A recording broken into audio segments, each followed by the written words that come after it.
All right. So hey, we're here. We're We here, are everyone. here. We are Yeah. we are present and accounted for. And it has been a little while since we've been around. Mm-hmm. It's been a while, It's been a while. but we are back, and we are excited to get into this. We are recording this the day before. No, there's nothing Oh big going yeah. happening tomorrow, right? We're we're recording this before a fairly consequential election in the United States. Oh So when you see man. this, so Mm-hmm. if you were in the future and picking this up from the apocalyptic rubble of what's left over, then let it be known that we recorded this. God. Um, Yep. but Amen to that.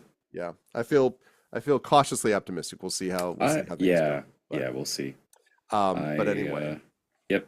yeah. And I would say go vote, but by the time people hear this, it will have already happened. So Yeah, I guess now we can just say feel guilty if you didn't vote. No, I'm just kidding. yeah, there you go. Yeah, I talked to my class, but each of my classes, I Oh was very right. clear about voting today, and because they St. John's is closed tomorrow, which is great as it should be. My kids Oh, have it's a school day is off in Southern Connecticut, which it should amazing. be. So this should be a national holiday. Like it's ridiculous that it Yeah, isn't. I was actually just gonna say that. I Like mean, it should obviously, be you as know. convenient as possible Oh to my do. God. That and our taxes should Hmm. also be much easier As to do. easy, and both of those things, by the way, are totally possible. So, Yeah, but but anyway, we'll get there. But hopefully. yeah. But it's good to see you, man. Hmm. How you been? My first question to you is going to be partially related to how you've been, although you may not know it yet. So, Yeah, you know, I have an inkling of the question is, but okay. I've been good. Um, I yeah, just came back from two family trips, trying to remember exactly what they were. Yes, okay.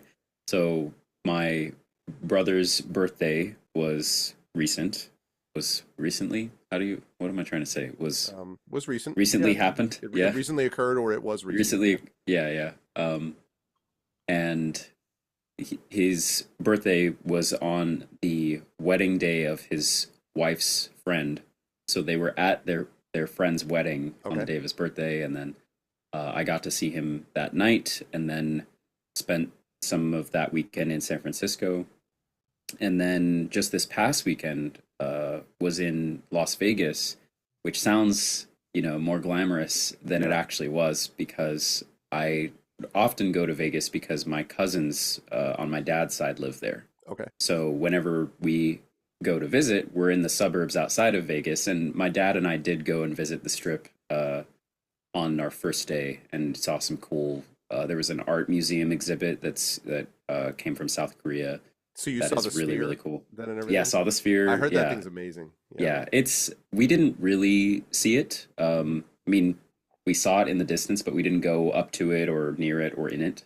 Uh, so still have to do that. I wager that the actual experience that people are talking about is when you see something inside of it, like a Yeah. concert, Yeah. Yeah. But That's what I heard. Yeah. yeah, but it wasn't. I don't even remember like the famous clips that have gone around now of like there will be an emoji face that's looking around on it. Like it wasn't like that when we were there. It was Yeah. just like ambient ocean waves or whatever. But anyway, so yeah, very that all to say, very happy to be back home. My inner hermit is very happy in my solitude Hmm. back here at home Hmm. after having traveled for the last 2 weeks. So that is me, at least personally. But yeah, That's good. how are you doing? Good. Good. Yeah, I was actually this past weekend. I was up in Canada at CanCon in Ottawa, so I was hanging out Awesome. with some folks that maybe from a distance. My friends Marie and you and Brandon Crilly now. And so Yes, Brandon Crilly was up he's there really because cool. he's the vice chair of CanCon. Yeah, he is. He is. Yeah. And I got to hang out with Ed Greenwood, so that was Ooh, cool. And nice. other folks too, Emily and Chris from Athos Arts, my publishers and everything. And so, Right. yeah, that was a good time. Ed actually, they set up a Q&A for the Gray Assassin trilogy. So Ed was the one actually interviewing me about like what it is to finish the Wow. trilogy. That was pretty cool. And we had a Magic Systems thing on Friday that the room was packed for that, and it was about the about constructing magic systems and things like that. And I've done panels Hmm. like that before, but it was on the panel was Kate Hartfield, who I had been on, is a pretty well-known author in fantasy that I'd been on a panel with at World Fantasy in Niagara Falls 2 weeks before that. And Cool. then Julie Cherneda, Canadian Hall of Fame author, really, really awesome person, super nice. Blurbed both of the last two books in the Grey Assassin trilogy, which is really cool. And then Mm. Ed, and then me. So she had brought Wow. this. So she asked a couple of basic questions about magic stuff, and I've done a bunch of panels like that, so that was cool. But then Hmm. she had this like small little steampunk suitcase thing, and she opened it, and there's all these like items in it. There's like a CD, and there's like this little like tuning fork looking thing, and then Hmm. there's like a like an animal tooth letter opener or something. And so she takes it and she like hands, and it's like me, Ed, Julie, and Kate. And so Julie hands Ed the letter opener tooth thing, and she's like, "All right, Greg, you and Ed, make a magic system, 1 minute, go." So I mean, like obviously I can do that, right? But the thing was, like, I've done a bunch of them, but Zach Greenwood has done like literally 400 different magic systems, right? So Yeah. we're just like, okay, and like, and you know, and as I said, the room is packed, so everyone's like, sort of like, all right, Wow. so it's probably blood magic, but it's associated with the tooth of the thing, with the stuff. So it was real, and then she did, and then Julie and Kate did their own magic system, and so we each did one, we did two of them Wow. each. That is so It was cool. very cool. It was not at all something we had expected. And is that, So was it recorded? Do you know? yes, and I know because I recorded it. I don't. I'd have to double check and make sure that it's cool with everybody if I shared because I just had the audio. But Oh, yeah, I might send that. I can certainly send that along, to you individually. But oh I yeah, might I'd see love if there to. was a place that was recorded. It was really interesting, and I learned a lot. Just being on the panel, just like with the other Yeah. other panelists. So Yep. that was a good time. But like you, 7.5 hours up and back to Niagara Falls 2 weeks ago, 7.5 hours up and back to Ottawa this past Driving? weekend. I've had, You that was drove? good, but yeah, I drove because flying up to Ottawa is expensive. Like Mm, especially driving a hybrid, it's like orders of magnitude more expensive than just driving. mm, And I've done it before. Like I don't mind. I actually like kind of like longer car trips, but that was a little much. Like I realized on the way back when I was like, yeah, I don't know about 15 hours of driving on, split up by a weekend in between. I'm like, I don't, nor, I mean, but again, World Fantasy is not normally going to be in Niagara Falls, right? So like it just happened to mm, be there this time, and it happened to be right next to when CanCon is. So like I can mm. usually do that sort of thing once a year for Ottawa, once a year for Gen Con, Wow. not back to back, or practically. So I am And also happy to be back to yeah. be, and I'm pretty much done with cons now for about 3, 4 months. So now it's just Wow. hanging Okay. out with the family. I'll be back to con stuff Yeah. in February, but so it's good. It's You good. you said it was a 7.5 hour drive up and back, so Seven and a half 15 hour hours. up, yeah, one way. 7.5 hour one Wow. way. Yeah. So that's basically equivalent to driving from the Bay Area to LA. Interesting.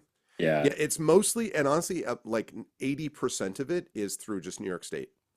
It's just Wow. you sometimes forget how big New York State is, but it's a Yeah. big, big state. So it's Hmm. like literally that was all it was. Like it's just mostly Yeah. that. And then you get over the border and you're like it's an hour basically from the border to Ottawa.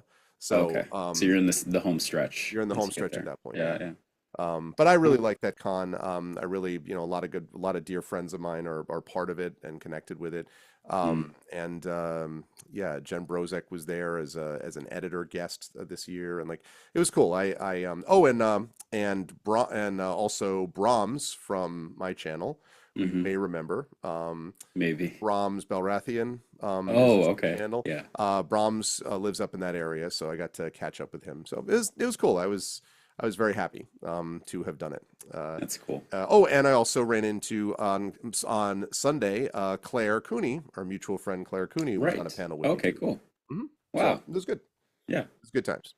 It's And a now we're here, small dear world. viewers, dear listeners, dear viewers, and back for some more Gen GMs. Remember, by the way, please do sub to us on Gen GMs. We're trying to build up towards that 100 subscriber amount, and we've got long and short videos coming out and all that kind of good stuff. So please do send us questions if you have them as well, Hmm. because we'd love to answer them for you. So, but it is my honor and privilege to be able to ask my dear friend Zach Oh, a the question same to to start you. with. So. So I have to. This question is related to a, shout out to you because the new Dungeon Masters guide, sorry, Player's Handbook, beg your pardon, for the new edition of Dungeons and Dragons has just dropped, or Mhm. is in the process of dropping. I guess it's kind of a, I guess Yeah, it's an and it is the Dungeon Master's Guide, not the Player's Handbook. it is the DMG. Okay, right. So Yeah, the yeah. DM, right, that right. I remember This that is it was kind of little, yeah, the yeah. Player's Handbook has already been out for a month or two. Well, but yeah, but they didn't. I, I guess I suppose so. I thought that, but it feels like it dropped as an early release and then it It, was like extended. Anyway, yeah. so yes, so sorry, but Anyway, your part of this was DMG. that's correct. So Zach here is an official credited consultant Yeah, alongside luminaries from the field. And Zach is one of the consultants for the DMG. So first of all, congratulations. yeah. And that was I knew of course that you had done that, but it was awesome to actually Hmm. see it arrive. Yeah, some Um, of which I had actually done in that very room that you were sitting in. yeah, Because I think as it lined up, the uh, closing due date for submitting the consultation was coming up, and so I was finishing my work mhm, in that room. And I think actually I may have sent my final consultation from that office. yeah, I think that's right. But anyway, Yeah, no, I remember that well. So the mhm. question is actually related to that, and it is, in your experience, has getting to see the inner workings of a game, getting to be sort of very intuitively thoughtful and like really analyzing the root of a game and all that, like this, a tabletop role-playing game, has that altered the way that you have now approached DMing, even if it's not the new edition? Has it altered the way that you approach DMing in general and game mastering now that you've had to look at it through a very analytical lens before coming back to it through a for my player type of lens? Has that affected you at all? And is there a lesson to be learned in that, I guess, for game masters? Yeah, certainly. So I'll talk a little bit about what they sent me, at least within what I can talk about. I mean, given that the DMG is fully out now, I have very little concern of like speaking on the original version that I saw because it's Hmm. not actually out, Hmm. or that version of it is not out. Sorry, that is just the 14th text of the day reminding me Kamala Harris is da, da, da. I'm like, I got you. I got you. It's Have you good. voted yet? I thought you were going to say it's WotC being like, shut up. There's like some No, weird NDA yeah. that you The haven't. moment, yeah, I signed a kind of an extreme new NDA. The moment you start talking about WotC, they just text you and say, "Hey, we heard Oh that you're." God, this AI companion for Yeah, Zoom is kind of yeah, outrageous. that's gonna be something someday. It's No, the no, it's WotC just Zoom companion. We're like, God yeah, damn it, it's they're everywhere. just somehow all of these everyone's local and nationally have my number and are texting me all the time. But anyway, so I got to see the DMG on I think less than half of it, less than half of the chapters that were released then in the full book, and I have the day it released early, which was I think last Tuesday. Hmm. I went in and immediately, of course, I was like, I'm a consultant for it, so I checked to see if I actually did have a credit, and I do. I'm at the front Yeah. now. That's only because my last name is Clay, and I'm No, it's C. because you're the best consultant. It's That's the also reason. because I'm the best Yeah, consultant. you're the lead consultant. No, Because your but last name begins with a Z, Zach. Obviously, it's not. uh-huh, yeah. Um, but so I saw that and I was like, wow, that's awesome. My first credit, I believe, in any book aside from the Esper Genesis Core Manual. Right, right, because we're all credited in that. Yeah. Yeah, moving on up, huh? Yeah, Esper no, hey, Genesis Core listen. Manual to Yeah, no, DMG that's pretty impressive. 2024. But I then, of course, I wanted to look and compare what was different about the edition, the preview version that I had received versus what came out, and if they had taken any of my feedback. And they did take some of my feedback. Now, in a couple of very specific sections, and I might mention them, but aside from that, the DMG changed so much Really. from the version that I got. So the version that I received, I believe, was late last year. and the fully released version has come out late this year, so almost a whole. And my feedback was submitted early this year, so only 6 to 7 months worth of changes, and honestly less than that because I don't know how long when they had to put a final golden seal on it and send it out to get printed and so on. Right, So right.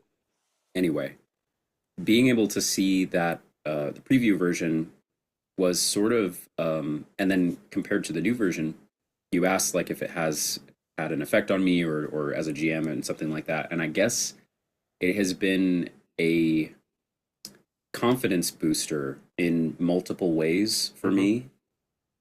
One of which is, working directly with the lead designers of it, James Wyatt and Jeremy Crawford, and so on, and meeting them, at least Jeremy Crawford. One of the ways in which this was a confidence boost is just having the credit and like being trusted with the consultation in the first place. Right. There's at a certain point you have to just arm yourself with objectively what you've obtained in your life Sure. and use that weapon to stab your imposter syndrome through the heart. That's yeah. um, Violently but destroy your self-doubt. yes, Yes. yeah, exactly.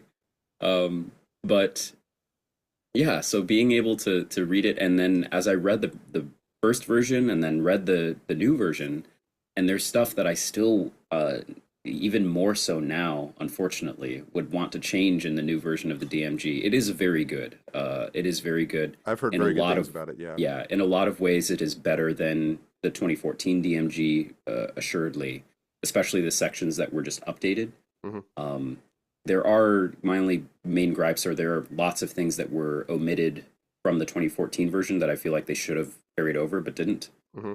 But aside from that, confidence booster because it assured me that there is a certain level of professionalism that a person needs to have to work on something like this, to design game systems, to consult on game systems, and so on. But it was also the thing. I was just watching because Barack Obama is doing all sorts of promotion for the election, Right. and someone was interviewing him and asked him about what it was like becoming the president and being in a room of the most powerful people. And one of the things that he said is that no matter where you go, one thing that he realized is that there are people who are really talented and gifted in all places of power and in branches and government and presidents and national leaders. There's also people that don't really know what they're doing, and yet they've been put there. And so, not to say at all that anyone surrounding the DMG doesn't know what they're doing, but I bring this up because it was an assurance to me that like the distance between creating something good and not was not as far as I thought it was. Hmm. Like I Hmm. was like, oh, like I could have written this, or I could in this section I could have written something a little better than what you guys put, in my opinion. Yeah. Um, and so for me, and I guess if I could like transform that into advice for DMs, I often get stuck in the trap. I mean, I'm even doing this right now of like trying really hard to stick to uh, like what's canon in D&D and the current rules and staying within the rules. I mean, it's important as a professional GM to know the rules and to stick in them. Um, but I've started to drift away from the idea of homebrewing at all because I want to just be so calculated with what the rules are. But then now I'm starting to flip back where I'm like, well, now that I've consulted with something that big, my name is on a book like that. Who's to say I can't, make if there's spells like Tasha's hideous laughter, like why can't I make my own wizard and have my own spells now? Right. Or create my own homebrew world and actually believe that it could be published and Hmm. stand next to the Forgotten Realms or next to Totally. Dark Sun or next to, Yeah. not that those things are easy, certainly not easy, and you have to know what you're doing and you have to consult other people. But I think the biggest thing that imparted to me was, I think before I did this, I felt like the the distance between my abilities and my talent and my knowledge was so much. The distance was very large between me and the people designing this book. Hmm. Um, and I feel like that distance is much less now, but it's also the sort of thing where it's sort of a curve where you learn the basics of GMing. It's maybe what's the saying, easy to pick up but hard to master sort of thing. So distance is shorter, but it's a very difficult path to navigate to get that distance. So, and one of the other things I'll say as well is like this being basically my first consultation gig. I mean, I'm probably missing a few. I think there are some that I've done over the years, and I might be mixing up examples of like maybe interviews that I've done that felt like consultations, but um, I definitely looking back at what I submitted as my consultation. I had never done this before, and then one of the things that they did is they said give as much or as little feedback as you want and say whatever you want, and they didn't specify like specific sections that they wanted. They just basically handed over the entire preview and said let us know what you think. Yeah. And based on how they worded it, theoretically I could have submitted a single page with bold text in the center that says looks good period. Thumbs And up. then Can I have submitted that as thumbs up? Can I have my money? yeah, which I did not do. But and they did say to be brief and to be concise and to the point. Like they don't want to read 20 what you did. They don't want to read 25 pages of feedback that really could have been 3 pages or something. So, but even still, that all to say that I mean, what a consultation gig to be able to have, and I feel like I did give some great advice. Some of which was I can literally point to if I actually maybe make a video about this someday, checking in with them if it's all right that I like compare the preview version or like a specific piece of advice, because there's at least 2 or 3 sections where they actually incorporated what the change I wanted was almost verbatim. So I was like, cool, all right, I did that. That's cool. But let me follow up though, because Yeah. because one of the other things I was asking in this question was, did the sort of in-depth need to, because you didn't just say looks good, right? Like, Yeah. so did the in-depth look, sort of looking at the back end, considering how it's going to come across to GMs reading it for the first time, to players reading it for the first time, and so on? Hmm. Well, I mean, presumably it'd be more DMs than players, but did Yeah. that back end look change the way that you envisioned yourself when you're DMing or GMing? So like the consulting is one part of it, but looking at something analytically rather than just I'm reading this so I can get the rules, so I can know what the rules are, so I have like a sense of what to do for my players. Mm. But I don't know that there's I mean, I've gotten to the point in my own sort of gaming career where I pick up a lot of these books now. John Harper, for example, just in the last couple of days released a new I heard about expansion this. called Deep Cuts for Blades in the Dark. And I was looking at my friend Mike Underwood's sort of like look at, kind of commentary about stuff like that. And I mean, they are, he and Brandon O'Brien and folks that I know like that are much more Blades in the. I've played a decent amount now Blades in the Dark, but I'm by no means an expert. I've never GM'd any of it, and they know more about that than I do. But I imagine that now influences the way that they're going to do games, even if they don't use that particular rule set. It's going to have an effect. The fact that they did this deep dive look into it is going to have an effect on things. So I'm wondering the same thing. The same thing with you, and Mike is also doing work, consulting work on Daggerheart, which I know you know something about. Right. Yeah. And so I'm wondering whether for you, sort of getting a chance to really look at the engine has affected the way you drive the car. Let's put it. Right. Yeah. If the consultation act itself had an effect on how I Correct, GM, on I how you see. actually GMing it. Yeah. Right. I think. Well, what immediately comes to mind is I don't know, just when you're on one hand portraying it like the back end or like pulling up the hood to see what's really going on inside. I wouldn't say that's entirely accurate because this it was a proto version of something that is fully released. Um, so in a way, I was seeing not not pulling up the hood, but seeing the prototype of the whole car, I Hmm. guess.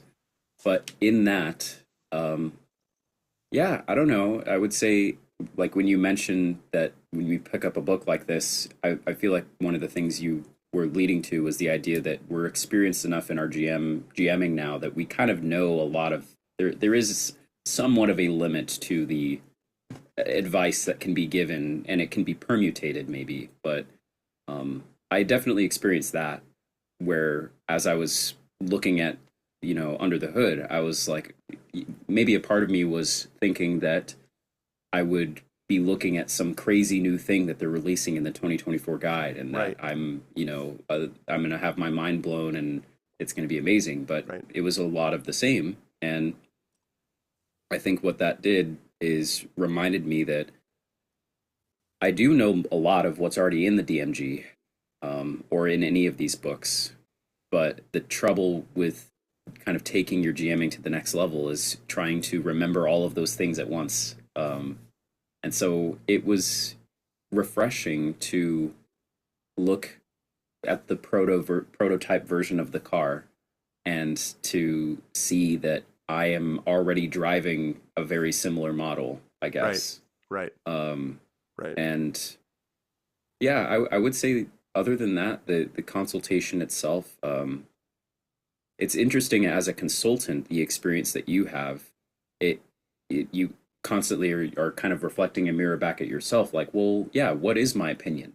What Right. is valuable to give feedback about? Right. If Right. I were Right. them, what would I need feedback about? Right. Is there something in the way that this has been written that I feel like I need? Will this already be covered, or should I really say something? Right.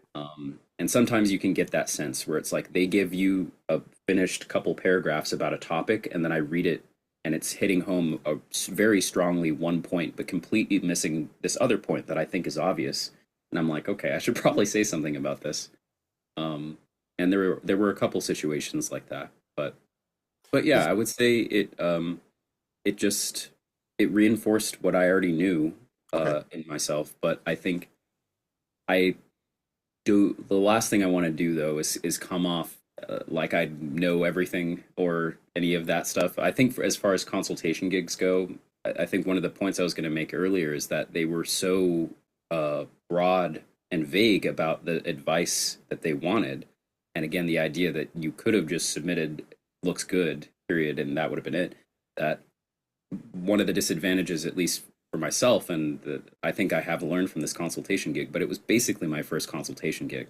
So I look back at what I wrote and I'm like, it was good, but man, I could have probably written a lot more about each of these different sections. I could have Yeah. submitted I more. I mean, could have done, sure, but you so know, I don't and know. you obviously aren't the only consultant. I think Certainly. my thought Yeah. in that question is that, it's often been said, it's a common trope, and I think it's true, that you learn the most by teaching, right? And so Hmm. when you are teaching something, you learn a great deal about what it is that you're teaching. You learn a great Yeah. deal from the questions that you get back from the people that you're teaching. You learn a great deal based on how you have to conceive of what you're teaching, because you're breaking something down, you're condensing it. So much of teaching is about communication and about being able to communicate more complicated concepts in a more simple, clear way to be able to reach students where they are, and distilling ideas and all that sort of thing. And so you learn a great deal about the thing that you're teaching as you're teaching it. And Yep. so I guess I was thinking about it that way because Right. Yeah. because as you look under the hood, you are for the first time maybe not conceiving of it as just the whole of I'm just DMing, but you are thinking about the way that certain parts interlock, and how different sections sort of speak to other sections.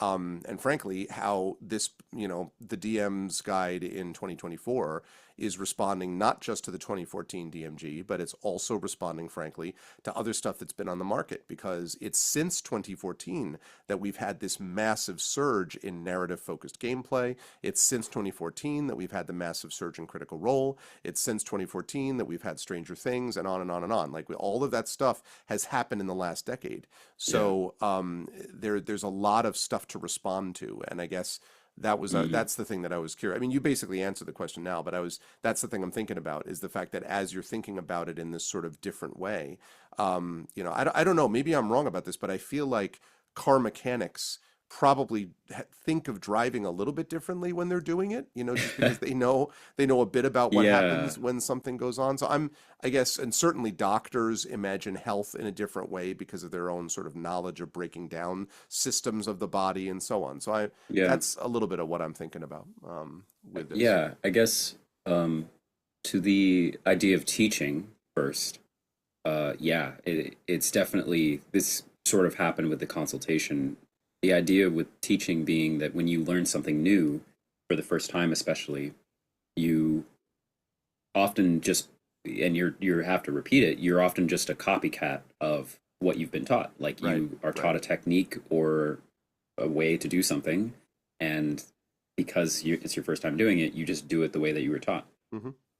And so with definitely a big part of the consultation, as I sort of said, was the idea of when you're being shown something that then is influenced by your opinion, then suddenly you have to have a strong opinion. Yeah, Like, yeah.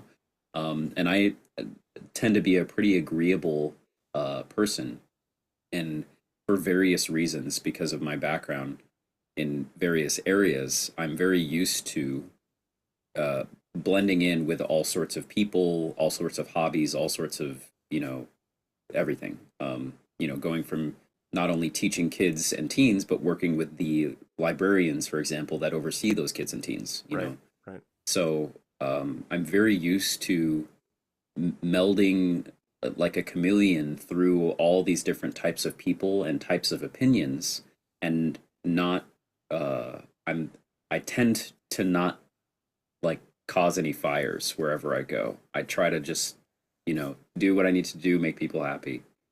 But it's definitely a situation for a type of person like me, especially to be handed something as big as this and be asked like, okay, you need to tell us what you think about it. Hmm.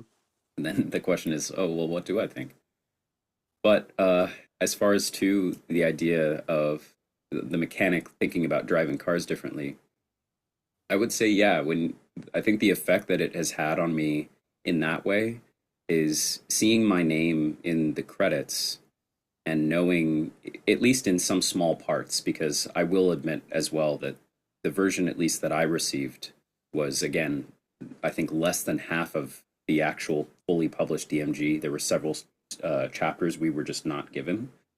So I can't say that I affected anything in there other than like if I had given broad advice that they kept with them as they worked Right, through the other right, chapters, right. which I did give. But um, part of that effect, seeing my credits in that way, despite all of that, is knowing, I don't know, like when you get it would be like how when we get an iPhone and or a smartphone, or especially if you go back to medieval times or something, or zero BC or whatever, and you hand someone an iPhone, it is literally magic to them.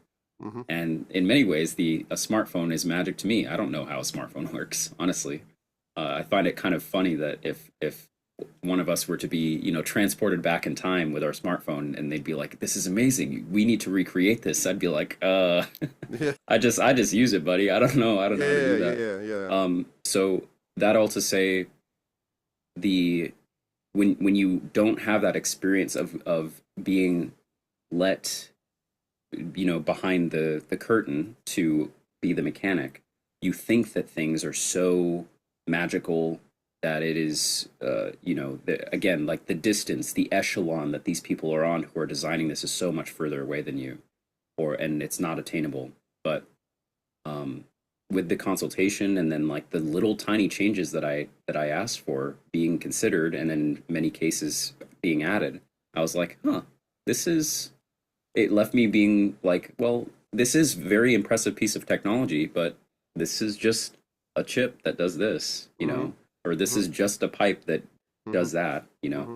And so I feel like a lot of people maybe have this idea, and I think I did as well, that you see the finished product, you see all the names in some nebulous way that is sort of ethereal and unattainable, and you look at the whole product, this beautiful shiny finished car, and you're like, wow, I could never do that. I can't make a whole book.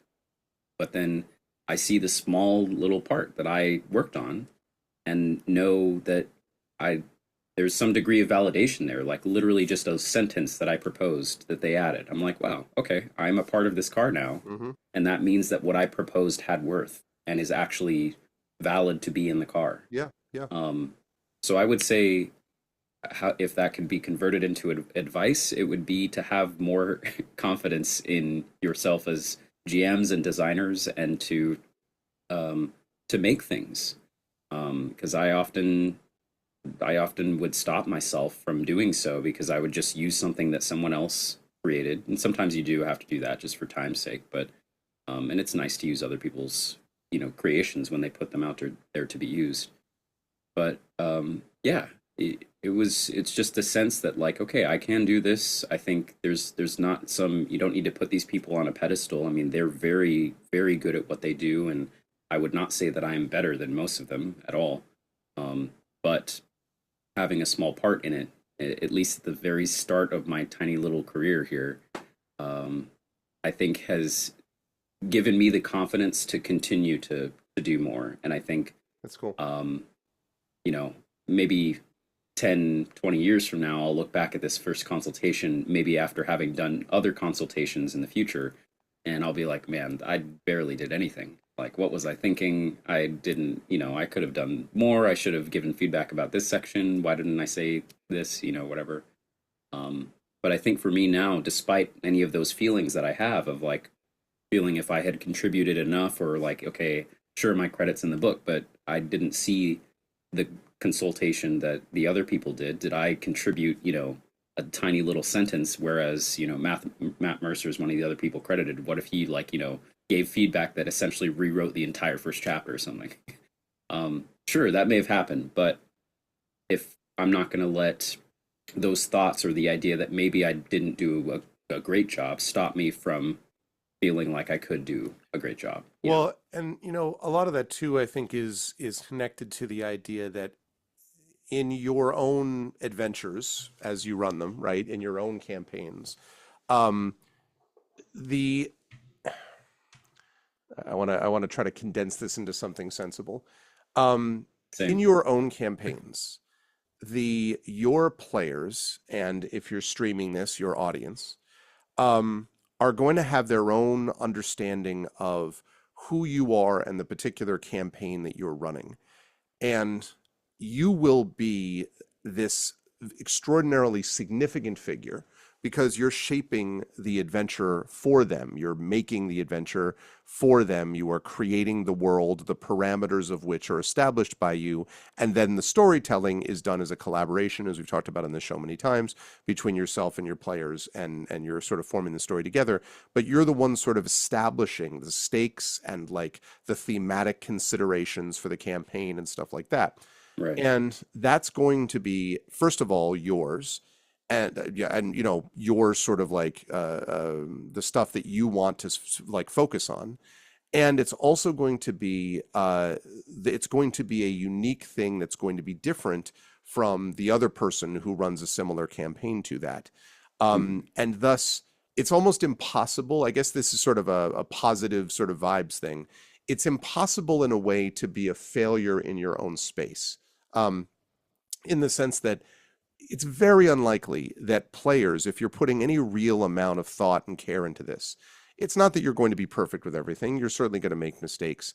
But the idea that you're going to do something which is some like massive faceplant, right? And you're going to do something that everyone's like, "Oh my God, like Dungeons and Dragons sucks, and I suck for playing it." Like the likelihood that that's going to happen is infinitesimally small. It's just not likely to happen because what they're comparing it to is their experience of you with the other players and the story that you're telling together. And as I say, if you're streaming it with your audience, and that I think becomes I think that we underestimate as game masters and dungeon masters the extent to which there is a sense of, I don't want to get grandiose about it, but players sort of look at this with this sense of awe and wonder sometimes that a world has been constructed and that a story has been told and they've been on this incredible journey, and that we, the GMs, have been a huge part of making that happen. Hmm. We sometimes don't see that, right? Like we're looking at it and we're like, oh God, like that Yeah. part of the world, like that, like Yeah. metaphorically, that castle has got a crack, and like I kept Oh that thing up yeah. with duct tape and sealing wire, and They don't even know it, but they're they looking at a what's that? The Wile E. Coyote Roadrunner thing where the yeah, yeah, yeah, tunnel yeah, is yeah, painted. It's yeah, not yeah, even exactly. real. No, They're you don't like, want to go back there. what a view! What a view!" And I'm like, No, for "That's sure. a brick For sure. wall." And that's like, and those improvisational skills make it so that people don't know that. And you and I have talked about this many times about, Right. if I'm running pre-printed stuff, I have come to think now that probably a good 50% of the campaigns that I run, starting with a written campaign, 50% of it is way off book. 50% of it Yeah. is at least is my own stuff. Yeah. Same. Like it's more, I used to think it was like little cul-de-sacs, like the main street is the adventure, but I have these little cul-de-sacs of things. No, Yeah. I am at this point contributing at least a whole lane of a two lane road. I'm contributing one lane of this stuff, and the goal is to sort of make it seamless. And that, by the way, transfers then to other work that we do. So I was talking to one of my players in one of my campaigns, and they were saying, I really love this campaign that we're doing right now, which is this one D&D sort of more standard thing.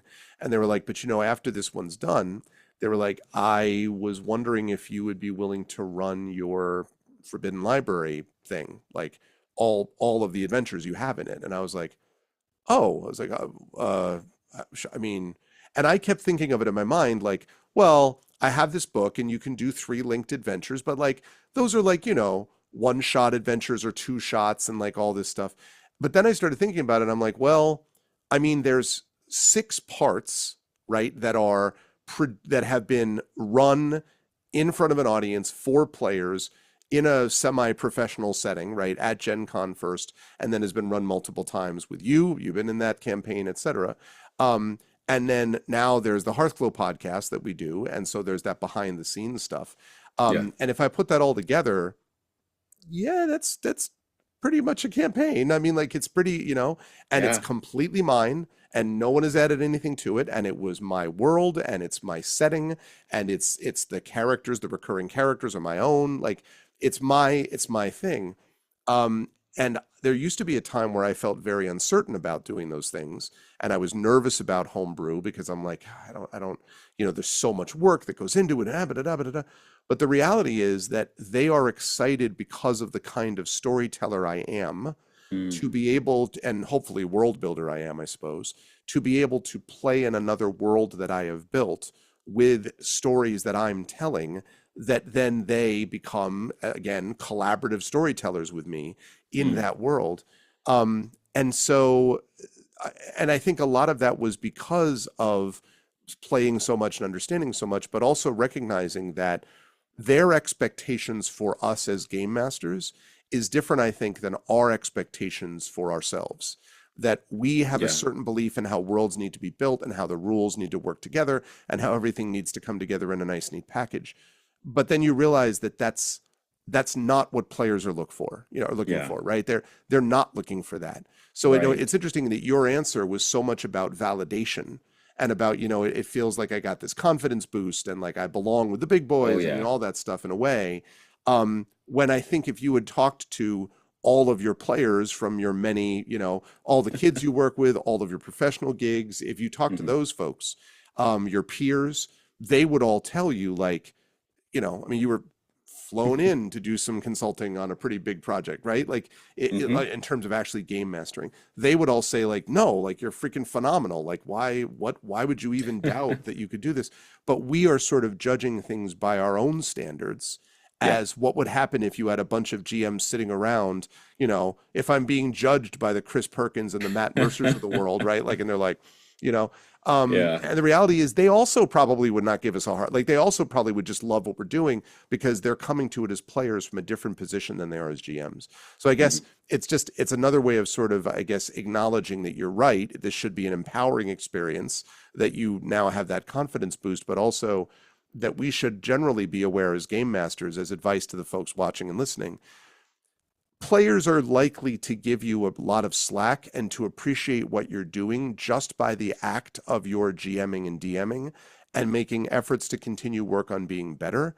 Their experience is much more flexible, appreciative, fluid, adaptive than our actual GMing work is to ourselves, individually. And so I'm glad that you got that validation. I would submit that your players would never have claimed that you needed it. Hmm. And so I just think it's interesting that that's the thing that you're like, you know what I mean? And I know, I know you were obviously like capable and confident as a GM naturally, but it's interesting that you took a lot from that when in reality, you probably were already there, right? Like that's why you were asked to be a consultant in the first place in a way. Yeah, very well said. I agree with everything. I think I think a lot of it has to do with where I'm at in my GMing career, I guess. Yeah. And I think one thing that I have to say is, I've had a tremendous amount of luck when it comes to this stuff. I know that luck is where opportunity meets preparedness. That's And it. the thing is that I have always been prepared enough to take advantage of the opportunities. But this has happened a couple times in my life where, my first voice acting gig was World of Warcraft and Overwatch. My first consultation was for the 2024 DMG. Yeah, man. But how did you wait a minute though? But how did you get the Blizzard, the World of Warcraft voice gig? That was, I mean, I did win first place in a Yeah, you competition of did. 100 people. Exactly. Exactly. I don't So know. this is what I I mean. guess Like I guess I'm it's thinking about like, but it's like imposter syndrome writ large. Like it wasn't like they were just like you win the lottery and you get to come up for Price is Right and all of a sudden you're yes. I suppose my point is more there. I suppose I'm comparing myself to the type of person who has been grinding their work and submitting it to Sure, DM's Guild, for sure, example. sure. Someone who has, you would imagine, like, okay, someone who has, or for example, I would even think my contemporaries, my peers, my fellow consultants in that credit section have a laundry list of other things that they've consulted for, or that they have, published Hmm. even, Hmm. or things like Forbidden Library, or I mean, in Matt Mercer's example, Critical Role, of course, and Deborah Ann Wall's on that list, and several other people. But anyway, so, but yeah, you're right. I think that it may, and I don't know, maybe there are other GMs out there that are like me. I think I'm very, very good. Personally, I'm very good at coming off like I know what I'm doing. You just bluff well? Is that the I idea? bluff very, very well, Yeah, yeah, but inside, when you're talking about when you were talking about the idea of like what the players see versus what we see, yeah, that's 100% me. Like of the Looney Tunes wall of it looks like a full environment, but it's just a painted brick wall sort of thing. Um, so yeah, maybe look, listen, audience, if any of you are GMs that are fake it till you make it sort of people, yeah. or I guess that's who I'm speaking to because I have a bit of that in myself. But I appreciate hearing as well your read on it because I think it's true, and I think you know, I I think what I got from the consultation experience is likely what I needed in order to now move into my next evolution Yeah. of GMing. No, And that's that would great. not have been the same, I feel, for another GM as well. Like if you were to ask my other consultants, if you were to ask Matt Mercer what his experience, for example, of consulting on the DMG was, I would be curious to hear what he would have to Yeah. say. Because of course someone like him is at such an obvious state of achievement in the industry. Although having met and spoken with him several times now, in at least a couple times in the actual Critical Role studio, he also very much deals with imposter syndrome. And just like personally, the Yeah. longest conversation and interaction I had with him over lunch was that he's just a guy. Like he's all of the same insecurities that I have, that some of which I've expressed in the last 40 minutes, are held by those same people. So I Yep. suppose that that's part of what I was saying too. Of like the aspect of remembering that we are our own worst critics. And so all I can try to do is be a better critic to other people now. Next time I'm That's consulted, right.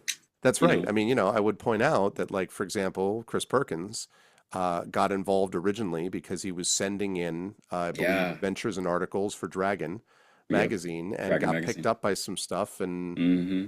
Here he now is, the and league now did he that. just got Yeah, I mean, promoted too. just He's got promoted. Yeah. yeah, Yeah, and I mean, and Perkins is older than me. He's in his 50s, and uh, it just is. But it's significant that this is he also got his start that way. I mean, yeah, like I was talking about this. I had Ed Greenwood over the weekend. As I said, that was I think I mentioned that in this opening when I went up to you did. CanCon. But the fact that Ed Greenwood, like, I mean, like Legend. yeah, and I'm friends with Ed, and Ed is, Yeah. blurbed my book and published one of my books with his company, and was like that's wild, right? I mean, I had second Mhm. edition posters up on the wall. I had, Forgotten Realms things that like maps that I could see, and here's Yeah. this guy saying, you write excellent work, and I really want you to do well because I really admire your work and in writing, and I like that's pretty wild, and again, like of course you have this feeling of like I'm just this guy, but I think on a certain level everyone, unless they're you know like narcissistic, has this sense that this is all bigger than us, and like we're just like there's this cog, we're a cog in this machine, and it doesn't, and I mean in a positive way, but like we're not like the big person who's designing it, like someone's going to figure out that, like, we don't really belong. And that's why I was mentioning the perspective is so important, because readers do not come to our work the same way we come to it as writers do. They are always more forgiving than we are, and from a writing point of view. And I think the same is true for gamers, and for tabletop gamers. Tabletop gamers come with a much different set of expectations than game masters do, and we need to be aware of that. It doesn't mean that we should start being sloppy. It does mean we need to Mm. give ourselves a lot more grace, with this stuff, and to recognize that, the chance that it's going to get picked up, even if a mistake is made, is not likely. And if a mistake is picked up and acknowledged, the chances that that's going to stick in a player's mind is extraordinarily small. Like, you're likely to be doing a good job simply by the virtue of the fact that you're doing the game mastering, that you're watching a show like this, that you're paying attention. Like, Yeah. it's just you're very likely to be good at what you do anyway, and so that's got value. So as I say, I'm glad that you got that acknowledgement, but I think you were there all along. Like, you didn't need the feather as Dumbo. You didn't need the feather to fly. You could just fly anyway. Yeah. So. Yeah, no. And I mean, even if imposter syndrome aside, I think, I mean, I don't know, to reflect the question back to you as we often do, is what do you feel like what's your experience being the mechanic of the car? Like what, since what this sort of turned into is that you were surprised by my initial response to this of like focusing more on the confidence boost part, which, as I said, is more to do with like where I'm at right now. Mhm. I guess I'm curious, like what if you were in my shoes, what you thought the effect would have been, or like what you were expecting. Um, I mean, I think it would be interesting to see if it shaped my, certainly like adjudicating certain rules, like rules that I'm willing to bend, or move. Just one quick example is, in my games, as you know, if you get a critical hit, right, if you score a nat 20, Hmm. then in combat, then I declare that that is max damage, and that's somewhat a little bit different, than the way the rules are written, where it's like you roll this number of dice and then you roll an additional this whatever. But I just like max damage, and also max damage the other direction. And there's multiple reasons that I do that, but I've sort of always done it that way. Hmm. And I think if I were doing consulting and I realized that, like, the sort of explanation that you get when you're looking at the actual DMG or the player's handbook, whatever the case may be, if I was consulting on that, say, as to why the critical hit is managed in a certain direction. Like one of the things that I understand they've done in both the player's handbook and the DMG is they've been a little more transparent about giving guidance as to why a rule is made in a certain way.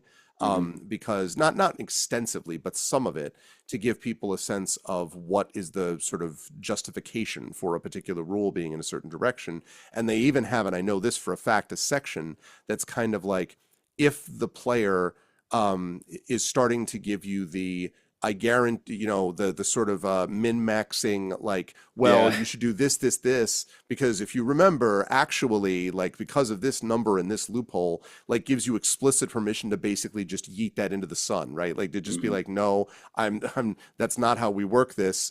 This is the way that it's going to be. Essentially, undercutting power players. And they must have gotten feedback that was telling them that people were like, I'm so tired of playing with players that are trying to like drive holes through the system and like seek out loopholes. And the whole design of that section is to be like, the game is not made so that people can loophole it to death and make it not fun for anybody else. And Hmm. so it's giving you explicit directions on how to avoid that happening in a game of yours. Um, my knowledge of the mechanics of why a critical hit roll is the way it is might change the way that I adjudicate that in the future. And it might make me think, you know what, maybe I'm not going to use this homebrew rule, or maybe I'm going to adjust the homebrew rule differently because I now, based on having looked at the mechanics, go, oh yeah, like I can understand why that actually makes more sense than the way that I was doing it. Mm. And so I think that would be my sort of response is I would be the more that I know about the behind the scenes stuff, the more likely I am to sort of reassess certain aspects of the way that I rule things. Right. To compare it to writing for just a minute, um, the thing about writing is that the more you get into the actual craft of writing and the more that you develop an understanding of what the craft really is, it becomes somewhat more difficult to have the experience of reading something and getting that like, whoa, right? Like this is Yeah. just awesome and I'm just immersed because you are now the magician looking at another magician trying to figure out how they do the trick, Yeah. right? And so a little bit of that means you lose a bit of the first time young kid in Disney World effect, right? Where you're just like, Hmm. right? But the thing is, people hear that and they're just like, oh my God, it means you've gotten cynical and jaded. Like, no, no, no, no, no, no. Because what you gain back in exchange for that is you gain this incredible admiration and respect and excitement for how they did the thing, Because you right? know how So hard it is. yeah, because like you read, I read now sections of different work and I'll see how voice has been constructed in a given way. And I'm Mm. just like, that is You can mind blowing, appreciate right? it for what it is rather Absolutely, than, yeah, absolutely. It's yeah. it's like it's like being a pro athlete, right? And being the best of the best kind of pro athlete, and then watching a pro athlete do stuff that you're like, "Oh my God, look at that guy," right? Yeah. And you have that greater joy and enjoyment of it Yeah. because you know how hard it is to do it because you can do Right. versions of it, right? It's almost like simultaneously you could have a pro athlete and then two observers that are both saying, "Oh my God, look at that guy." But one Yes. observer is a professional athlete, the other is an amateur that doesn't know anything about it, and they look at each other and their experiences of, "Oh my God, look at that guy," are completely different. Yep. Yep. Yeah. Because one of them is, oh my God, look at that guy. And the other one is, oh my God, look at how that guy did what they did. And Right. that's a to me, this incredibly enriching type of stuff where you just go, you just go, God, that's a good line. I'm teaching Martha Wells All Systems Red right now. And I've known Martha for many years, and Martha's been kind enough to blurb my work and everything, and I like Martha a lot. Hmm. And she's a very, very good writer. But I was thinking about the way that the opening of All Systems Red works, which in about 4 sentences tells you so much about the main character, about the world in question, about what's happening within the world and what they value, like what people value within that world. And it's wonderfully efficient, but it's also wonderfully distilled. And you just can't do that by accident. Yeah. You have to know what you're doing. And it has the effect as a reader of going, oh wow, this is cool because I that's so cool and it's such an interesting opening. But I am like, oh my God, you have no idea how hard it is to do this. And it's super Yeah. cool to see it and to sort of learn from it and to be excited by it. So in that sense, my experience of it, I would imagine would be if I'm consulting on something like this, I Mhm. would get this joy out of going, man, I've been doing this for a long time. That is pretty badass that they did this and made this rule and did Mm. this mechanic and like that would be that's a sort of higher level of appreciation that's pretty awesome. And that's something that you only get if you yourself have gone under the hood to look at the way the car is made and to admire it on a sort of enthusiast level in a way that people that are not enthusiasts won't be able to do in the same way. So that was what I was wondering if that was something that would Yes. affect, the way that you imagine. Yep. So I think uh, they wrote a lot for this DMG. I appreciate everything that you just said because that helps me think about what you were thinking about. Yeah, they wrote a lot. It's one thing that I can appreciate, I guess, first of all, is a lot of these are the same guys that already wrote the 2014 version. And Yeah. so imagine returning to your own work 10 years later and being like, make a better version. I've done it, by the Um, way, just quickly. I did yeah. it for my academic work. I did a second Hmm. edition 10 years later. And it was a very similar experience of like, what's the Yeah. field been like? Like, how's things changed? But I'm doing it about mask criticism. And to be perfectly honest, as much as Hmm. I'd love to say that it's up there at level of popularity with D&D, there's a lot more going on in the last decade of D&D than there is in my particular academic field. But anyway, yeah, that experience is wild. So sorry, go on. Yeah. That was, No, so yeah, I think that's where too, I mean, having to do with the idea where I was saying both that the distance between me and these professionals is not as wide as I thought it was, right. but that distance is those few steps are very hard to make. Um, so yeah, no, I have a great deal of respect. That is one experience I had when I opened the initial version is like seeing the 2014 version reworded in such a way that their goal is to not just reword it just to spit out a new version, but to make everything that came in the original book better, more concise, easier Hmm. for people who have never GM before. Hmm. Because as you have said, you know, Stranger Things, Critical Role, and all of the media that surrounds D&D, much of it did not exist until after 2014. So that is one thing I had very much admired of, and did not envy them of the idea of having to go back and rework Yeah. your own work like that. Yeah. And I think, yeah, when you were talking about rules and homebrew rules, and you know maybe looking under the hood and seeing why they designed something a certain way, and then admitting to yourself, okay, maybe yeah, I think I should give some credence to this as well. I had the opposite happen actually in one case, at least that I can think of. And so one thing I'll mention specifically is that the bloodied condition, Hmm. and I may have talked about this in a previous episode, but the bloodied condition I believe was introduced in fourth edition D Yeah, and it was a D, four, it was a and 4E concept. Yeah. yeah, and represents a creature at half of its hit points. It's just a notice that it's at half its hit points, and there are some other mechanics that reference the bloodied condition. And I believe that there was no um, mention of the bloodied condition in the version that I read. And to its detriment, the version that I read had several sections that kept mentioning half its hit points remaining, half its hit points remaining, or you know, how would you describe mechanically a creature that da da da da?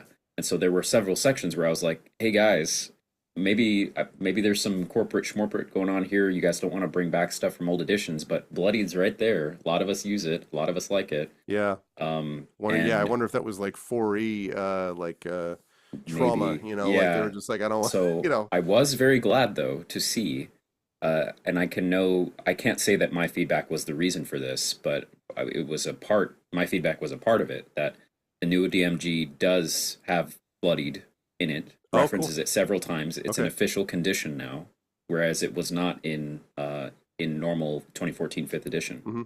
So yeah, I had that opposite happen where I really liked a mechanic from a previous edition that they issued, The shoot. um, You're right. and I was like, bring that back because I like to use it, and they did.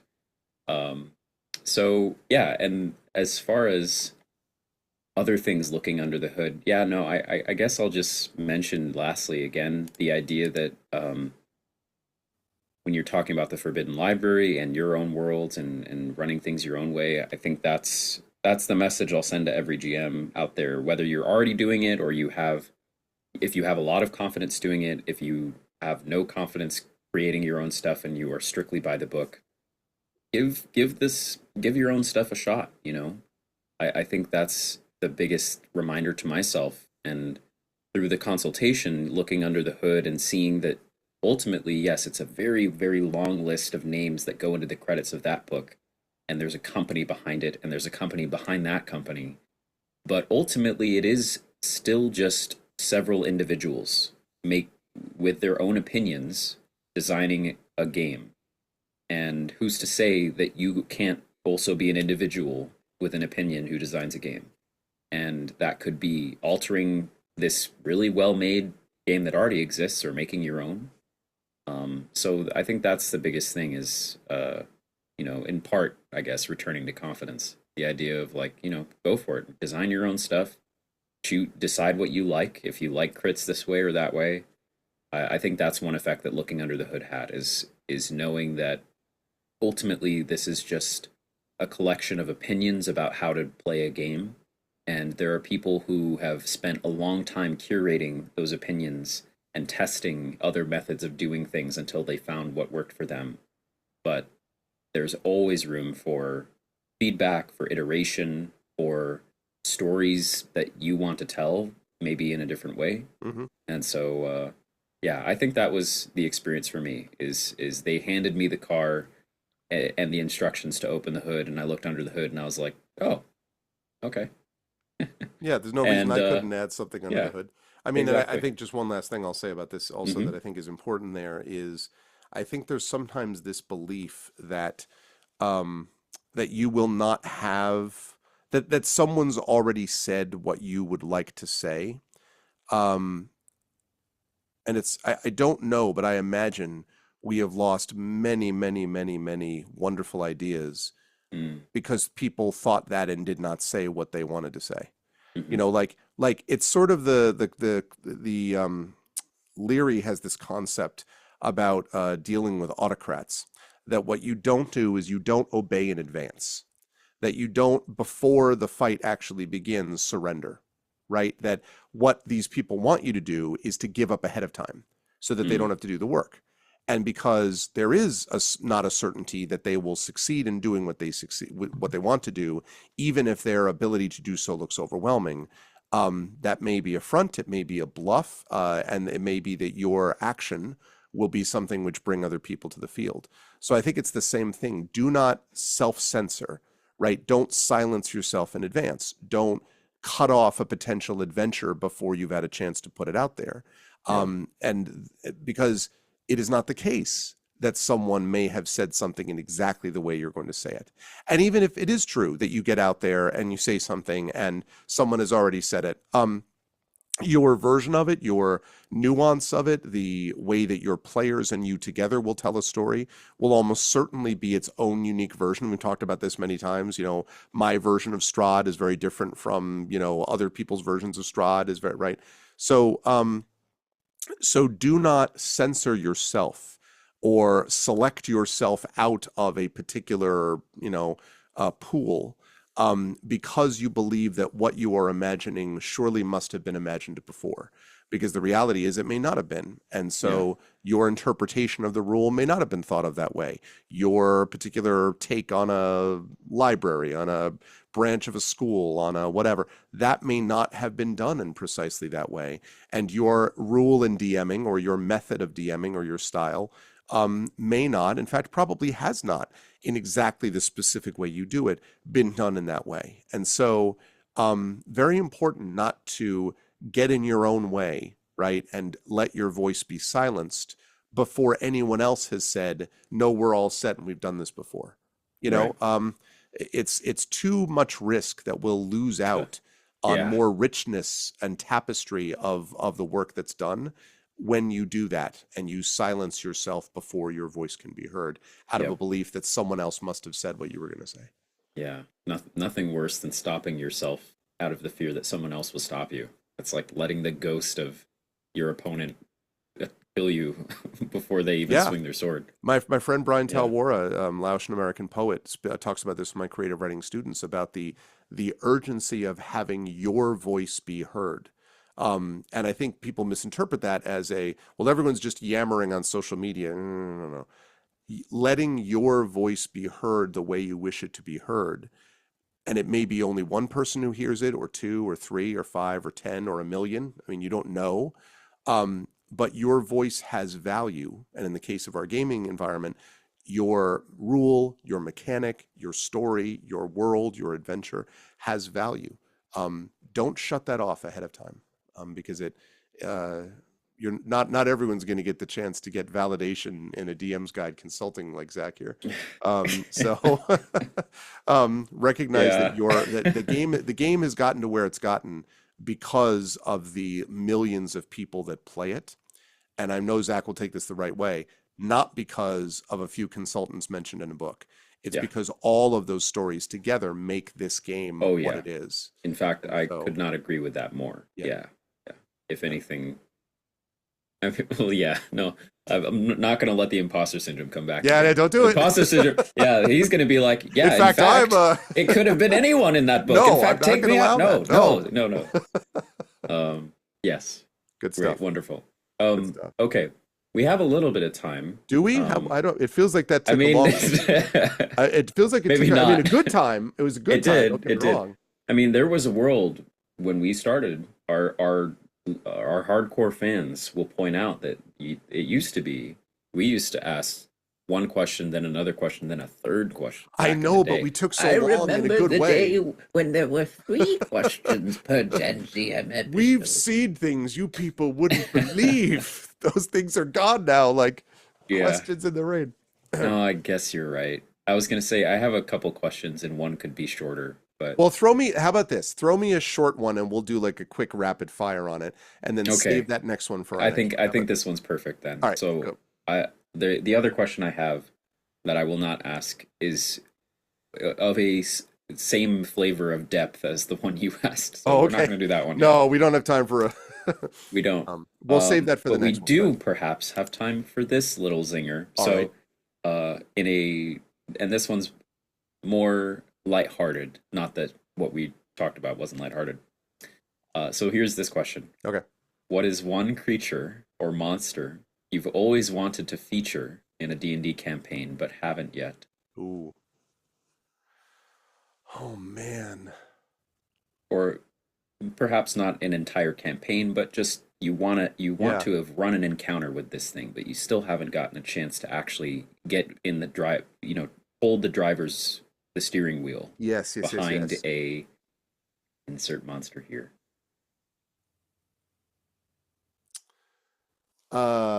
There are A lot. well, yeah, I mean there are a lot of good possible options. One is I'm just gonna say one in reverse, which is I'll tell you what I've never wanted to feature is mind flayers, which are my least favorite character of all creature of Oh, all time. I can't stand yeah. mind flayers. Oh no. That's just my thing. Mhm. But the opposite one, I would say, oh man, I had it and then I lost it. Hold on. Mm, it's okay. Uh, We'll cut it in post. we'll cut No, it. we Yeah, won't. sure. No, there was one. Oh man, what was I just thinking about? Um, Oh yes, I have it. Okay, good. And I'm going to preface this by saying that anyone who is well, okay, if you're a oh man, how do I say this without avoiding spoilers? If any of Oh. you are players in my Eberron campaign, my Oracle of Oh. War campaign, get the hell out, okay?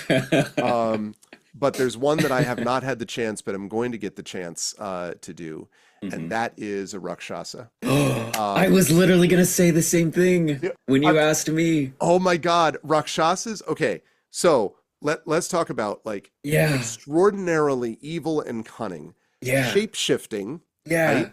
Yeah. Mentally capable of great organization, often the heads of organizations, Yeah. um, cunning, uh, unusually tough, Mm-hmm. um, What you and my favorite mechanical feature that they have, yeah, you know, you remember well, this thing that's really, really specific to Rakshasa that is like so that makes them so hard to fight well, I was is gonna say that I was gonna say the shape shifting, but what is the they, well, at least the traditional D&D stat block yeah? for it, maybe not a homebrew version, Rakshasa are immune to spells of 6th level or lower. Oh yeah, yes, that's right, that's right, Yeah. that's right. Yes, yes, It's yes. like that's Right. such a hose for Yep, yep, you and have to either be powerful enough or smart enough yep. to fight one. Well, you know what's so funny about that? Like, so the reason I mention this is because this they may be featuring Yeah.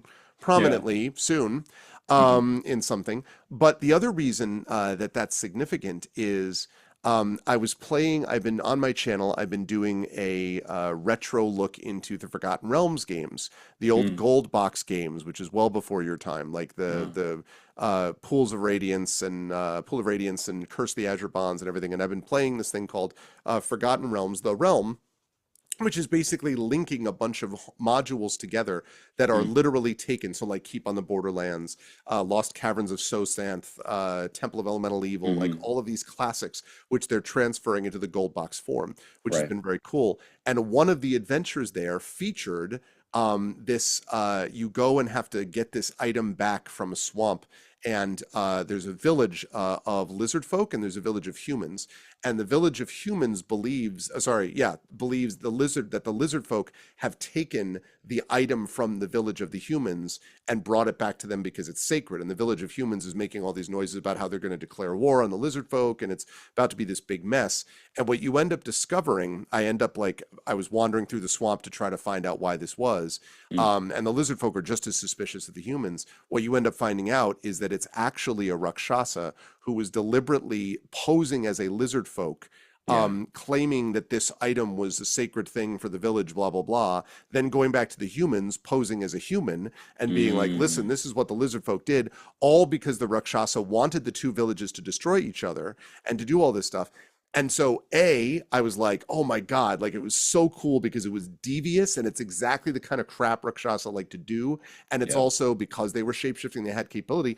But also, when fighting them, I was like, what do you mean my fireball doesn't hit them? What do you mean that this thing doesn't hit them? And it's because of what you just said. It's because of that magic immunity Yeah. at a certain level. And I'm like, God damn, man. Like, so So cool. super, super cool. Yeah. Like really interesting. But what I like is I just like the ecology of these creatures that are that are powerful, but it's sort of the whole package that makes them powerful. It's the intelligence, it's the cunning, it's the magic resistance, it's all of these things that make them very powerful. But it's the fact that they are doing all of this because they want to have a position of leadership. Like they are not servants, right? They're the ones that are manipulating behind the scenes. And a lot Hmm. of times you'll hear like shape-shifted dragons do stuff like this too. But Rakshasas are, it seems to me, even more devious because they know what buttons to push to do things like getting two villages really mad at each other or whatever. And so this is going to be an element that will come up in a soon to be coming out portion of my Eberron campaign. And like I can't wait because like that's going to be super cool. Yeah. Rakshasa would definitely be the one. But yeah, I know about that spell immunity thing, but to me what was always more sort of dangerous about it was their ability to shapeshift, but they have a greater intelligence than a doppelganger. Yeah. So it's like they're more capable of knowing when to use it and why, right? And Hmm. like under what like they're the ones at the end, they're like change into thing and you're like, oh my God, it's you. Like they're the Hmm. ones that are always the sort of behind the scenes types that then reveal themselves at the right moment. And yeah, I'm all about that. Yeah. That was, man, that was so cool. When you said, in my mind, I was like, it'd be so cool if he said my monster. I'm gonna say Rakshasa when he asked me. Oh my God. Well, you know what we have to do? We got to write since now, you are this now, but you're part of the Yeah. consulting class. Hmm. We need to we got to write us. What we should do is we should totally do a GenGMs. We should write a Rakshasa We GenGMs should. adventure. that's straight up like, you know what I mean? Like write Oh an adventure and man. put it up on DM's Guild. What And if like that's how we get a whole bunch of new people to the podcast? They'll be like, here's the famous Rakshasa episode that started it all. Yeah, that's funny. although I'm I down. guess it I'm would be a down. spoiler though for anyone, the players who are just like, so Yeah, what's this about? It's like Rakshasas Unleashed or yeah. like Rage of the Rakshasa or something like that. Yeah. You know. Or Yeah. we could make it a title that's an inside joke, right? So that like people we'd be like uh consulting class or something. Yeah. So like the players are not going to know, but like if you know, Yes. you know, right? Like Mhm. that's Yeah, even well, we won't even put Rakshasa in the title of this episode because yeah, it's disguised as consulting right. this whole time. Right. Right, exactly. We need our video editor as they're looking through it to do a show note like and then a mysterious Easter egg, like Yes. a creature. Yeah, yeah, yeah, yeah, yeah. That Yeah, will oh not be man. named. That's so funny though. That's That's yeah. I that was gonna yeah. No, say. no, they're I great. mean, They're there are great. plenty of And I've never really had the monsters. chance to play them, as a Yeah, DM. yeah, So, same. Yeah, yeah. yeah. There's such a unique thing. I have I've done some unique monsters. I did a Bone Claw recently, which is a spellcaster who attempts to achieve lichdom but fails, and instead becomes this incredibly powerful like white, basically. Ooh, I that's just cool. yeah, I ran a campaign for teens in Ravnica that ended yesterday. Yesterday was the last session of it. They enjoyed it so much. And the Bone Claw was the final boss. I've run Beholders many times. They're very Hmm. cool, and I love the uniqueness of the rays. And that tends to be very useful in combats that take a long time, where you just want one solo monster that can kind of shine. And everyone gets a ray. You get a ray. You get You a get it ray. right, yeah, You get yeah. a ray. For me, that was the book Manticore in Yeah. Forbidden Library. That's my favorite. I'm very proud of that creature. I That love because the you know, kind of Legend of Zelda. The paw has the well. yeah, Spoilers for Forbidden Library. yeah, yeah, exactly. If The you're gonna play the Forbidden paw Library, has the go weak away. spot. Yeah, Yeah, the but the Wearlight. weak spot Well, and mechanic that's honestly, not really done that much. because the Wearlight and because the Wearlight was a consistent part of the library, as you know, like Right. that portion Yeah. of it. Yeah, I immediately had this image and allowed like for that big image on the front cover of a Manticore made of books, and I was just like, I was like this, but books, like Yeah. and getting paper cuts if it throws things at you. So I was very proud of that. But that Bone Claw is a really really neat idea. My one of my favorite. A lot of people talk about liches. My Hmm. favorite lich to run that I've ever run was in Curse of Strahd. There is a lich that has been there for so long that he's basically forgotten why he started becoming a lich. So he's basically mellowed out and become super friendly. Like he's kind of Oh. quirky and he's sort of like, oh hi, like and all this stuff because Yeah. it's almost like I really and I want to be very careful about this for people who are dealing with this. Dementia is not funny, okay? But Hmm. it's as if there is an effect sometimes of when someone goes through the process of dementia. There are times when they become mellowed out and friendly and their personalities shift. And in no Yeah. way am I suggest again, I'm being very careful here. I've experienced it with family members myself. So this is not funny, but it's Hmm. just it does shape your personality. And so in a way, the lich experiences a version of that. And so it's no longer like Yeah. power Yeah. hungry. It's just like sort of friendly, but it can't really die, Yeah. right? Because it's a lich. So it's like It's like, well, so fun to sorry. play because you're like, this guy could obliterate parties, like because it's a Hmm. lich, but instead he's just like, oh, hi, like well, Yeah. I'm looking for some books today or something. Like, and they're like, and at some point it dawns on the party, like, is this a lich? Like, why is he not destroying Yeah. us? And they end up liking, and they're like, well, he's kind of a cool dude and everything. Yeah. I love that so much because it's taking something which immediately has this like, oh my God, it's a this, and then Hmm. being like, but not the way you imagine it. And Yeah. that's super fun to do Yep. that. Super fun. Yeah. Yep. No, I'm if anything, I am ecstatic about about D&D and tabletop RPGs in general. I'm going to be trying a system. Speaking of other systems, just very briefly, I'm going to be trying a system that's supposed to work better with groups larger than 6. That is not D&D, Oh, and it's a how in D&D we decide what we want to do, Hmm. and then we roll to see if it succeeds. Hmm. So that could be called a narrative first system, like you decide what you're trying, or a role play first system, and then the die comes after Yeah. to see if you succeed. This is a die first, or a dice first system, where on your turn you roll the die gives you a number, and based on that number, there's a chart that says you either are taking damage or dealing it, and given what you've rolled on the die, now decide what happens. So like Oh, the damage that you're taking, this die has just said you don't even decide what you do on your turn. You hmm, roll, the first thing you do is you roll a die. The die says you're taking 3 damage this turn. Work with your GM to narrate what happens in that. interesting. And then if you roll high, you're dealing 5 damage. And then this is actually a system that comes from World of Warcraft roleplay, where Wow. several people will text roleplay. It's all text, and they created this system. It's called the Conquest system, in order to run events of sometimes 40 plus people at once, where the GM lays out a situation. Everyone rolls 40 die rolls. They look at what they rolled, and then they type a paragraph, so that when you're done, you have a full novel of what just happened without having to check. Like, okay, what'd you get? Okay, that does hit. Da, da, da, da. What are you trying to do? Okay, make this roll, make that Interesting. roll. So I'm And gonna and so try that. everyone's turns are simultaneous in that sense. Is Basically, sort of. I yeah. mean, what happens It'll if they're need, all aiming at the same person and like one person already killed them or something? Like, yeah. There's some things. That's a good question.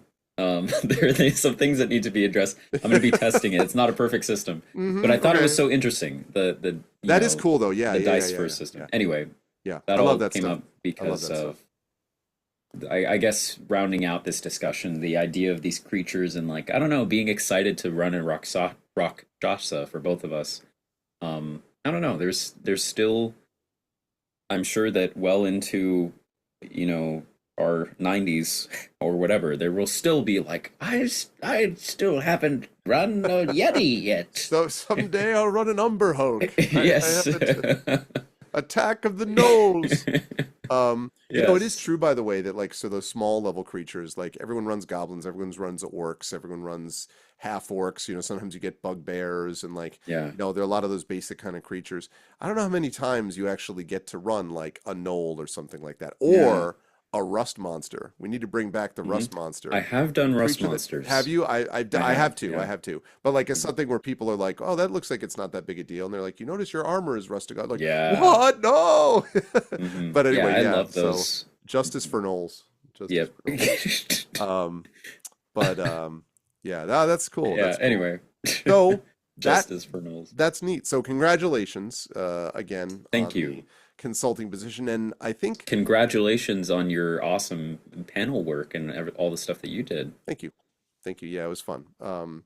And yeah, I'm going to be excited for more of that. And I should say, by the way, for everyone watching, that Zach has been a part of has been playing with me for a number of years on several things. But Zach and I are in the midst of the Hearthglow podcast, which is covering part of my Yeah. Forbidden Library universe, where we are joined by CSE Cooney and Carlos Hernandez and Adam Petrosino, sort of covering the between part 2 of the adventure, which is Return to the Forbidden Library, and part 3, which is called Beyond the Forbidden Library. So they're doing that, and you should check that out on my website, arvanellarun.com, where you can find links to that podcast.